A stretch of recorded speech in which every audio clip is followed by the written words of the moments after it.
Sandrine Quérault, bonjour. Vous êtes Bonjour. chef d'établissement dans l'Académie de Versailles et nous allons parler des efforts que vous faites au quotidien pour intégrer les parents à l'ENT. Alors est-ce qu'on peut démarrer un petit peu le contexte? Quel est le constat qui est fait vis-à-vis des usages de l'ENT dans votre établissement par les parents? Alors les parents, traditionnellement, consultent l'ENT pour les notes de leurs enfants, le contrôle des absences un petit peu moins et le cahier de texte. Nous avions envie, dans l'équipe de direction, d'améliorer le rapport qu'il y avait entre l'établissement et les parents et améliorer aussi la communication. Il y a des moments où on a besoin de faire une communication quasiment en temps réel.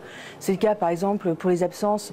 Lorsqu'un enfant est absent sans justificatif des parents, on envoie un SMS pour que le parent soit informé immédiatement.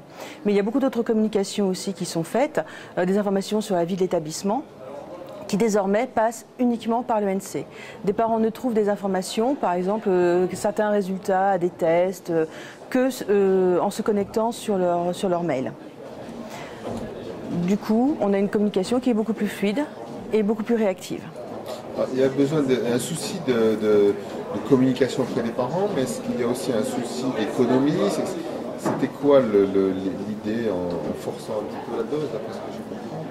Alors c'est d'abord de soulager la vie scolaire de tout ce qui est transmission de documents dans la classe, ce qui dérange le cours, puisqu'à chaque fois il faut interrompre le professeur. Et c'est aussi un souci d'économie, puisque par tout un tas de moyens, en fait, on a réduit beaucoup notre production de papier. On a fait le calcul avec les gestionnaires, on a économisé l'année dernière 55 000 feuilles de papier. Voilà. Ce qui n'est pas neutre. Non, puisqu'on veut s'inscrire dans un système dans une logique de développement durable. Alors ça exige quoi de votre part pour arriver à ces résultats? Beaucoup de travail de la part du principal adjoint qui gère la communication, donc il faut qu'il soit réactif. Les parents, bien sûr, s'attendent à une information qui est exhaustive, donc on est obligé d'être très réactif et de faire les choses en temps et en heure. Et c'est pareil pour la secrétaire de l'établissement qui, par exemple, met à jour très régulièrement, tous les matins, par exemple, avant l'arrivée des élèves, les absences des professeurs. Donc ça exige de la part de l'administration de l'établissement une rigueur et une réactivité. Alors que sur le papier, ça pouvait effectivement demander plus de temps, c'est ça? Voilà, ça demande plus de temps et ça laisse un peu plus de place à l'erreur et à l'approximation. Avec des outils qui sont quand même très performants, les parents qui ont l'habitude de se connecter s'attendent à avoir des réponses assez rapides. Il y a la possibilité sur l'ENT, par exemple, de créer des alertes. Et donc, il y a des parents qui se créent des alertes pour tous les nouveaux messages qui peuvent les concerner, qui sont mis sur la page d'accueil de l'ENT. Quelle est la réaction des parents par rapport à... Enfin, vous avez encore le papier, vous n'avez pas totalement éliminé. Non, on n'a pas éliminé le papier. papier.